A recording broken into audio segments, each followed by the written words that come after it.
Levi-Xastr, chapter 21. iadnikanchem bhagivontponn. Yagnik. आरन रितीच्या याज्ञनिकांक सांगूंक सर्वेस्परान मोइसेसाक फरमायलें. खंयच्याच एका याज्ञनिकान आपले पुर्जेच्या मोड्याक हात लावन अशुध्द जावचो न्हय. पूण ताची लागशिल्लीं घडचीं जाल्यार हो कायदो लागना. ताची आवय, ताचो बापूय, पुतू, भाव वो लग्न जावंक नासलोली आनी ताच्याच घरांत रावता ती भयण. लग्ना वरवीं जीं ताका सोयरीं लागतात तांचे मन्ना रितींत वांटो घेवन ताणें आपणाकूच अशुध्द करचो न्हय. खंयच्याच याज्ञनिकान दुखांत आसा म्हूण dakhouncheak आपलें माथें वो khadd taschem-katorchem न्हय आनी आपल्या आंगाक ghai ghalche न्हय. ताणें povitr रावंक जाय आनी म्हज्या नांवांक बेमान कोत्चो न्हय. तो म्हाका khann-bhett कोत्ता देखून ताणें povitr रावंक फावो. भाड्याचे वो आंकवार न्हय वो घोवान पयस केल्ले बायले कडेन एका याज्ञनिकान लग्न जावचें न्हय, कित्याक तो पवित्र. लोकांकूय ही याज्ञनिकाची पवित्राय दाखोवळ जावंक जाय, कित्याक तो म्हाका जेवण वाडून दवरता. हांव सर्वेस्पर, हांव पवित्र आनी म्हजे पुर्जेक पवित्र कोत्ता. एका याज्ञनिकाची धूव भाड्याक भोंवता ती आपल्या बापायक बेमान कोत्ता, तिका उलपावन मारची.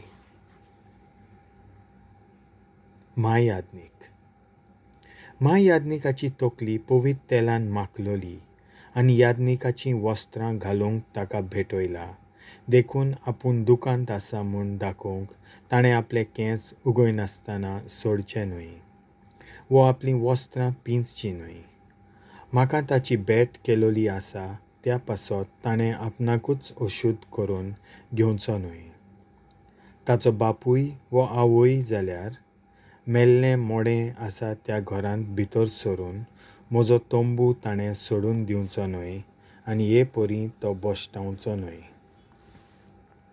आपल्या कुलांतल्या एका आंकवार चेडवा लागीं ताणें लग्न जावचें. घोव मेल्ले वो घोवान सोडलोले बायले कडेन न्हय, वो भाड्याक भोंवता तसले कडेन न्हय, पूण आपल्याच कुलांतले एके आंकवारी कडेन. ना तर ताचीं भुरगीं पवित्र आसूंक जाय तीं रिती प्रमाणें अशुध्द जावन आसतलीं.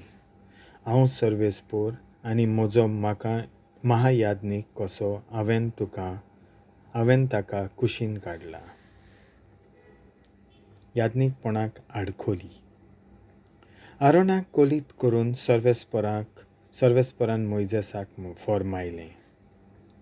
तुजे सोस्तींतल्या मनशाक कुडीची कसली खद आसा ताणें म्हाका khann-bhett करची न्हय. सर्व येवच्या काळाक हें लागू जाता. कुडीची कसली खद आसा ताच्यान ही भेट करूंक जायना. कुड्डो जावं थोंटो वो बेसुरवाणो, हातान वो पांयान लोंगडो वो पोंगो वो तेंगणो, दोळ्या वो कातीचे पिडेचो वो हिजडो, असल्या कोणाच्याय ही भेट करूंक जायना. म्हणटच आरोनाचे सोस्तींतल्या कुडीची खड आसलोल्या मनशाच्यान म्हाका khann-bhett करूंक जायना. पूण हांच्यान म्हाका भेटयलोलें खाण घेवं येत, जावं तें पवित्र जावं भोव पवित्र, तरी आसतना ताका कुडीची खड आसा देखून ताच्यान पवित्र पड्ड्या वो वेदिशीं येवंक जायना. ताणें ह्यो पवित्र वस्तू बोश्टावंक फावना, कित्याक हांव सर्वेस्पर आनी हांव त्यो पवित्र करतां. तर हें मोइसेसान आरोनाक, ताच्या पुतांक आनी सगळे इस्रायल पुर्जेक सांगलें. देवाचें उतर हें.